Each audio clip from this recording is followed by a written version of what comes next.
জয় যিশু। প্রথম পাঠ প্রবক্তা আমোসের গ্রন্থ, 3 অধ্যায় 1 থেকে 8 পদ, 4 অধ্যায় 11 থেকে 12 পদ। প্রবক্তা ঐশ্ববাণী ঘোষণা না করে পারেন না।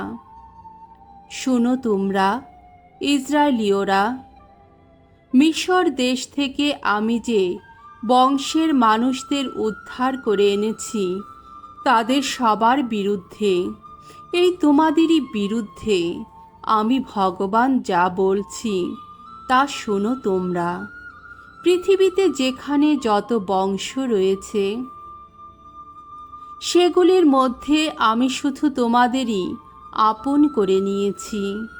তাই তোমরা যা কিছু অপরাধ করেছ, তার জন্যে আমি এবার তোমাদের শাস্তি দেব।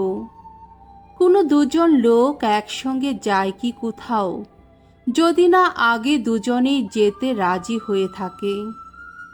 জঙ্গলের বুকে সিংহ কি গর্জে উঠে কোনো দিন, যদি না সে শিকার কাছে পেয়ে থাকে? কোনো যুবসিংহ গর্ত থেকে গড় গড় করে ওঠে কি কখনো, সে যদি কিছু নাই ধরে থাকে? কোনো পাখি পড়ে কি মাটিতে বন্দী হয়, যদি না কোথাও ফাঁদ পাতা থাকে?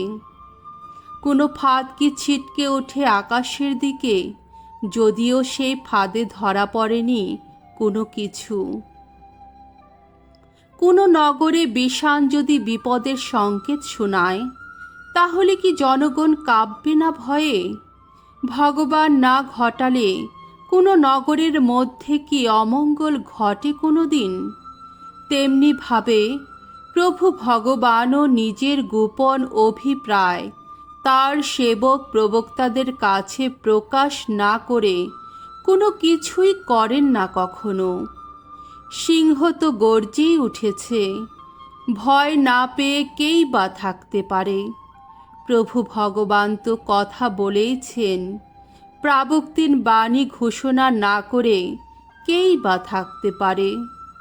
বলছেন তিনি, একদিন আমি যেমন সদমে গমরায় ধ্বংসকাণ্ড ঘটিয়েছিলাম, সেইভাবে তোমাদের মাঝখানেও ধ্বংসকাণ্ড ঘটালাম আমি।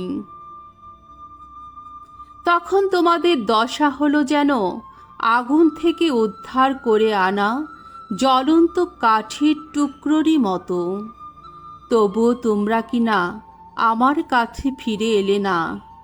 এ কথা শোনাচ্ছেন স্বয়ং ভগবান। আর সেই জন্যে ইসরায়েল, তোমার কি দশায় না ঘটাবো আমি, আর ঘটাবো বলেই ইসরায়েল, তোমার ঈশ্বরের সামনে দাঁড়াবার জন্যে এখন প্রস্তুত হও তুমি। প্রভুর বাণী। ঈশ্বরকে ধন্যবাদ। সাম সঙ্গীত, 5 অধ্যায় 4 থেকে 7 পদ। ধো, প্রভু আমার, এগিয়ে নিয়ে চলো আমায় তোমার ধর্মপথে। প্রভু আমার, অধর্মে আনন্দ পাও এমন ঈশ্বর তুমি নও। তোমার কাছে দুর্জনের কোনো ঠাঁই নেই। দর্পিত লোক তোমার চোখের সামনে দাঁড়াতেই পারে না। কোনো অপকর্মাকে তুমি সইতেই পারো না। মিথ্যাবাদী যারা, তাদের তুমি ঘটাও বিনাশ। খুনি প্রতারক যারা, ভগবানের ঘৃণার পাত্র তারা। আমি কিন্তু তোমার অসীম করুণায় তোমার আপন গৃহে যেতে পাই। তোমাকে সম্ভ্রম করি বলে তোমার পবিত্র মন্দিরের দিকে মুখ করে আভূমি প্রণত হই আমি। বাণী বন্দনা। জয় জয় প্রভুর জয়।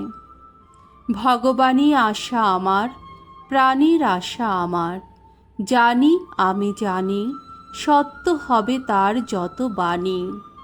জয় জয় প্রভুর জয়। মঙ্গল সমাচার। মথি রচিত মঙ্গল সমাচার, 8 অধ্যায় 23 থেকে 27 পদ। প্রকৃতির ওপর যিশুর আধিপত্য। যিশু একদিন সাগরের ওপারে যাবার জন্যে নৌকোয় গিয়ে উঠলেন। শিষ্যেরাও তার সঙ্গে সঙ্গে গেলেন। এক সময় হঠাৎ সাগরের বুকে ঝড়ের এমন প্রচণ্ড মাতন জেগে উঠল যে নৌকোটার তখন ঢেউয়ের তলায় চাপা পড়ার অবস্থা। যিশু কিন্তু সেই সময় ঘুমোচ্ছিলেন। তাই শিষ্যেরা তার কাছে এসে তাকে জাগিয়ে তুলে বললেন, প্রভু, বাঁচান, আমরা যে মরতে বসেছি। তিনি তাদের বললেন, কি ভয় পাচ্ছ কেন? এতই অল্প তোমাদের বিশ্বাস?